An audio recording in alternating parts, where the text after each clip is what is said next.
everybody, welcome to another episode of Bits and Bytes. Have you ever had the use case where you wanted to install some data quickly into your database so that you can kick its tires, see which features it got, run some queries, analyze some data? Well, I got news for you. A while back, I put together a repository on GitHub with free real-world, out-of-the-world, and fictional data. I put this in a repository called sample data. So if you head over to github.com/gvenzel/sample data, you will find these three directories here about real-world data about our countries, cities, and currencies, out-of-the-world data about our solar system, and fictional data about departments and employees. All of the data is made available under the Creative Commons Attribution International license, which means they're free to use, but please do give me a shout out when you use them. What you have to do to install them is whichever repository or whichever data set you want to install in this repository, you just head into that folder and there you will find this install routine. Now, again, this will be laid out here as well of like what you find in there, what the layout of the tables are, etc., etc. But essentially, you just need to download this repository, invoke this install routine, and off you go. So I'll show you how this works. So again, clone or download. In this case, download is super simple. I get a zip file here.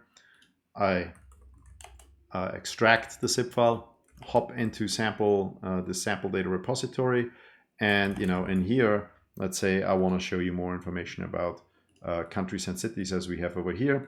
So I hop into this folder, and now I'm gonna connect to my already existing but empty Gerald schema or user in Oracle Database 3. So the installation routine will install the data model and the data in whichever user you're connected to. So it will not create a new user, a new schema for you.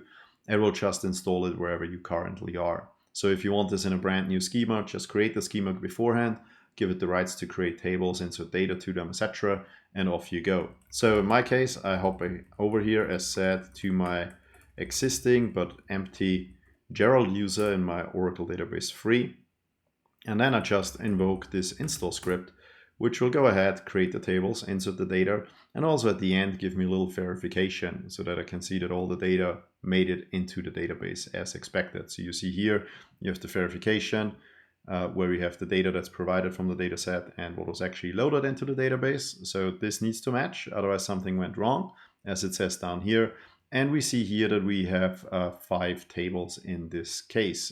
Countries is probably one of the most interesting one, or I will show you a quick demo of it. So let's say you want to see information about countries.